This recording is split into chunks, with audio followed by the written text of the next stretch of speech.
দর্শক, এই মুহূর্তে নির্বাচন কমিশনে আছেন সহকর্মী আবু সাইদ অপু। যুক্ত হচ্ছে তার সাথে।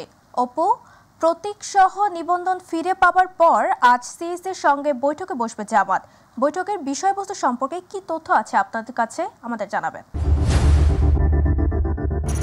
তাবাসসুম, আপনাকে ধন্যবাদ। আপনি কিন্তু কিছুক্ষণ আগে দর্শকদের উদ্দেশ্যে জানাচ্ছিলেন জামাত তার যে প্রতীক এবং নিবন্ধন ফিরে পেয়েছে এবং আজ কিন্তু নির্বাচন কমিশনে এসে প্রধান নির্বাচন কমিশনার এম নাসিরুদ্দিনের সাথে আনুষ্ঠানিকভাবে ঠিক 11টার দিকে বৈঠক বসবেন। তবে আমরা যতটুকু জানতে পেরেছি যে জামায়াতের সেক্রেটারি জেনারেল গোলাম পরোয়ারের নেতৃত্বে একটি প্রতিনিধি দল নির্বাচন কমিশনে আসবেন এবং এখানে বৈঠকে বসবেন। তবে তার আগে একটি কথা আপনাকে বলে রাখি, 2013 সালে কিন্তু হাইকোর্ট জামায়াতের নিবন্ধনটি বাতিল করেছে। এরপর কিন্তু 2018 সালে যে তৎকালীন যে নির্বাচন কমিশন ছিলেন সেই নির্বাচন কমিশন একটি প্রজ্ঞাপনের মাধ্যমে কিন্তু এই জামাতের মানে যে রাজনীতি এবং নিবন্ধন এবং তার প্রতীক আসলে বাতিল করে দেয় এবং বাতিল করার পরে দীর্ঘ আইনি লড়াইয়ের শেষে এবং 5ই আগস্টের রাজনৈতিক পট পরিবর্তনের পরে কিন্তু জামাত তার নিবন্ধন ফিরে পেয়েছে গতকালকে। সেটি কিন্তু ইতিমধ্যে সারা দেশ কারণ সারা বিশ্ববাসী ইতিমধ্যে জেনে মানে গেছে। তো সেই ধারাবাহিকতায় সেটি অনুসরণ করে যাতে করে আগামীতে জাতীয় সংসদ নির্বাচনটি অবাধ সুষ্ঠু নিরপেক্ষ হয় এবং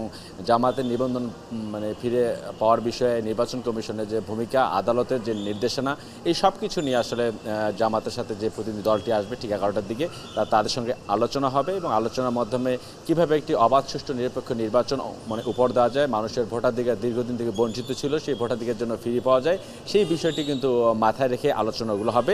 তবে সবচেয়ে বেশি যেটা গুরুত্ব দেওয়া হবে যে নিবন্ধিত যে রাজনৈতিক দলগুলো আছে যাতে তারা মাঠে লেভেল প্লেইং ফিল্ড পেয়ে যাতে অবাধ সুষ্ঠু নিরপেক্ষ একটি নির্বাচন যেন তারা অংশগ্রহণ করতে পারে এবং সেই অংশগ্রহণের মধ্য থেকে তারা যেন দেশবাসীর কাছে একটি সুন্দর নির্বাচন দিতে পারে সেই প্রত্যাশা কিন্তু তারা ব্যক্ত করবেন। এখন শুধু সময়ের অপেক্ষা মাত্র।